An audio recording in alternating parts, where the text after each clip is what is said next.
ಸಚಿವ ಕೆಎಚ್ ಮುನಿಯಪ್ಪ ಮಾತನಾಡಿ, ಶಾಲಾ ಹಂತದಲ್ಲಿ ಮಕ್ಕಳು ಸಂಸ್ಕಾರಯುತವನ್ನಾಗಿಸುವಲ್ಲಿ ಶಿಕ್ಷಕರ ಪಾತ್ರ ಮಹತ್ವದ್ದು. ಮಕ್ಕಳು ಪ್ರತಿಭಾವಂತರಾಗಿ ತಾಲೂಕಿನ ಕೀರ್ತಿ ಹೆಚ್ಚಿಸಬೇಕು, ಉತ್ತಮ ಸಮಾಜ ನಿರ್ಮಾಣ ಮಾಡಬೇಕು.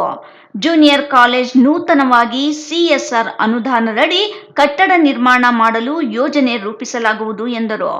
ಇದೊಂದು ಒಳ್ಳೆಯ ಕಾರ್ಯಕ್ರಮವನ್ನು ಈ ರಾಜ್ಯದಲ್ಲಿ ಭಾಷಣ ಸ್ಪರ್ಧೆ, ಭರತನಾಟ್ಯ, ರಸಪ್ರಶ್ನೆ, ದೇಶಭಕ್ತಿ ಗೀತೆಗಳು, ಜಾನಪದ ನೃತ್ಯ, ಭಾವಗೀತೆ ಮತ್ತು ವೇಷಗಳು ಇವೆಲ್ಲವನ್ನು ಕೂಡ ಮಕ್ಕಳ ಚಿಕ್ಕ ವಯಸ್ಸಿನಲ್ಲಿ ಮಾಡುವುದರ ಮುಖಾಂತರ ಈ ವಿದ್ಯೆ ಜೊತೆಯಲ್ಲಿ ಹಾಸುಹೊಕ್ಕಾಗಿ ಈ ಕಾರ್ಯಕ್ರಮಗಳನ್ನು ಕೂಡ ಈ ಪ್ರತಿಭೆಯನ್ನು ಗುರುತಿಸುವಂಥ ಕಾರ್ಯಕ್ರಮವನ್ನು ರಾಜ್ಯ ಇವತ್ತು ತೀರ್ಮಾನವನ್ನು ಮಾಡಿದೆ. ಮಾನ್ಯ ಮುಖ್ಯಮಂತ್ರಿ ಸಿದ್ದರಾಮಯ್ಯವರು, ಉಪಮುಖ್ಯಮಂತ್ರಿಗಳಾದ ಶಿವಕುಮಾರ್, ಇದು ಒಂದು ಅತ್ಯುತ್ತಮವಾದಂಥ ಕಾರ್ಯಕ್ರಮ.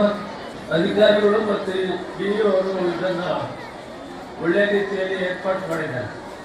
ಬ್ಲಾಕ್ ಕಾಂಗ್ರೆಸ್ ಅಧ್ಯಕ್ಷ ಕೆಸಿ ಮಂಜುನಾಥ್, ಜಿಲ್ಲಾ ಗ್ಯಾರಂಟಿ ಯೋಜನಾ ಸಮಿತಿ ಅಧ್ಯಕ್ಷ ಬಿ ರಾಜಣ್ಣ, ತಾಲೂಕು ಅಧ್ಯಕ್ಷ ಜಗನ್ನಾಥ್, ಪುರಸಭೆ ಅಧ್ಯಕ್ಷ ಮುನಿಕೃಷ್ಣ, ಪರಿಶಿಷ್ಟ ಜಾತಿ ಮತ್ತು ಪರಿಶಿಷ್ಟ ಪಂಗಡ ಮೇಲುಸ್ತುವಾರಿ ಜಾಗೃತಿ ಸಮಿತಿಯ ಸದಸ್ಯ ವಿಜಯಪುರ ವೇಣು, ಭೂ ನ್ಯಾಯಮಂಡಳಿ ಸದಸ್ಯ ನಾರಾಯಣಸ್ವಾಮಿ, ಜಿಲ್ಲಾ ಸರ್ಕಾರಿ ನೌಕರರ ಸಂಘದ ಅಧ್ಯಕ್ಷ ಹನುಮಂತರಾಯಪ್ಪ, ತಾಲೂಕು ಪಂಚಾಯತ್ ಮಾಜಿ ಸದಸ್ಯ ಮಂಜುನಾಥ, ಕನಮಂಗಲ ಗ್ರಾಮ ಪಂಚಾಯಿತಿ ಮಾಜಿ ಅಧ್ಯಕ್ಷ ಲಕ್ಷ್ಮೀಕಾಂತ್, ಮಹಿಳಾ ಕಾಂಗ್ರೆಸ್ ಅಧ್ಯಕ್ಷೆ ರಾಧಾಕೃಷ್ಣಾರೆಡ್ಡಿ, ಮುನಿರಾಜು, ಸಾರ್ವಜನಿಕ ಶಿಕ್ಷಣ ಇಲಾಖೆ ಉಪನಿರ್ದೇಶಕ ಬೈಲಾಂಜಿನಪ್ಪ, ತಹಸೀಲ್ದಾರ್ ಅನಿಲ್, ಬಿಇಒ ಲಲಿತಮ್ಮ, ಆದರ್ಶ್ ಕುಮಾರ್, ಯತೀಶ್ ಕುಮಾರ್, ಕಾರಳ್ಳಿ ಶಾಲೆಯ ಮುಖ್ಯ ಶಿಕ್ಷಕ ಕೃಷ್ಣಪ್ಪ, ಸಿಆರ್ಪಿಗಳಾದ ಕೃಷ್ಣರಾಮ್, ಶ್ರೀಧರ್, ಶಿಕ್ಷಕರು, ಮುಖಂಡರು ಭಾಗವಹಿಸಿದ್ದರು.